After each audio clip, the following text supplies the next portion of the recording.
Bonjour camarades, je vous apporte les salutations fraternelles du syndicat des assurances et de l'assistance des Hauts-de-Seine dont je suis le secrétaire. Macron, saison 2, il veut rallonger l'âge de départ à la retraite et faire disparaître les régimes existants. On se rappelle qu'en 2019, donc Macron, saison 1, le CCN a pris une décision déterminante en appelant à rejoindre à l'appel à la grève reconductible pour le 5 décembre des syndicats de la RATP et des transports contre le projet de régime unique de retraite à points.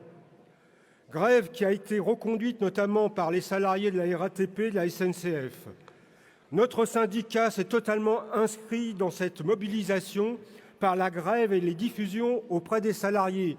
Vous aurez compris que l'intérêt des salariés est complètement différent de celui des patrons des assurances qui, eux, n'attendent qu'une chose, c'est la disparition, la mort de la sécurité sociale pour mettre en place leur assurance privée, individualisation, etc. Donc, effectivement, c'est très important. Nous pouvons affirmer que grâce à cette mobilisation, le gouvernement, en pleine crise de la Covid-19, a repoussé puis abandonné son projet. Ce qui n'enlève pas le fait que notre syndicat n'a pas compris pourquoi la Confédération a appelé à suspendre la grève pendant les fêtes de fin d'année. Nos revendications doivent être claires. Ni recul de l'âge de départ à la retraite, ni allongement de la durée de cotisation, ni suppression des 42 régimes existants, ni régime à points. Retour à 60 ans aux 37 annuités et demie sur les 10 meilleures années.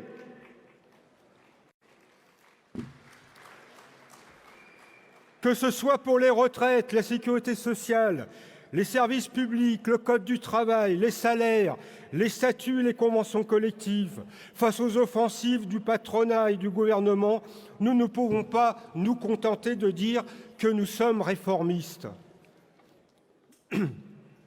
Attendez.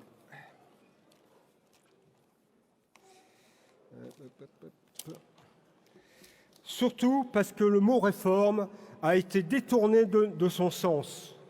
On nous parle de réforme des retraites. Il ne s'agit pas d'une modification dans l'objectif d'améliorer nos régimes, mais un véritable projet de destruction de nos acquis.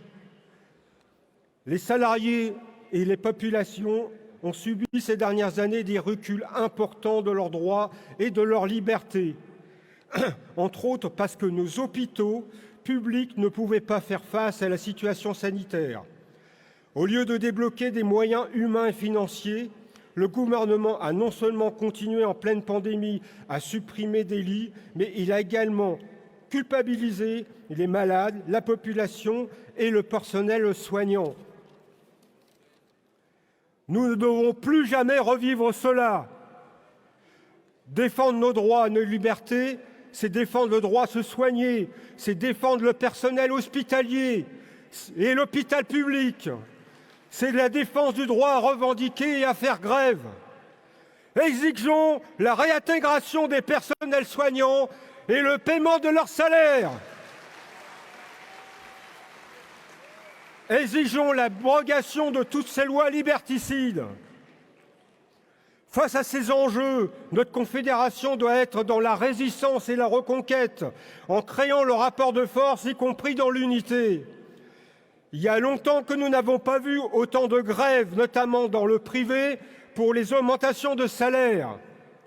Face à l'inflation qui va être importante, là aussi nos revendications doivent être claires. Ni prime Macron, ni intéressement. Augmentation générale des salaires de base, du point d'indice et des pensions. Je profite de cette tribune pour apporter mon soutien aux camarades et aux salariés de l'entreprise d'assurance Mutex, qui fait partie du groupe Vive, qui vont être en grève demain pour les salaires. Ils revendiquent 8% d'augmentation générale pour tous. Vive la Confédération générale du travail, Force ouvrière, vive le syndicalisme libre et indépendant, vive la charte d'Amiens.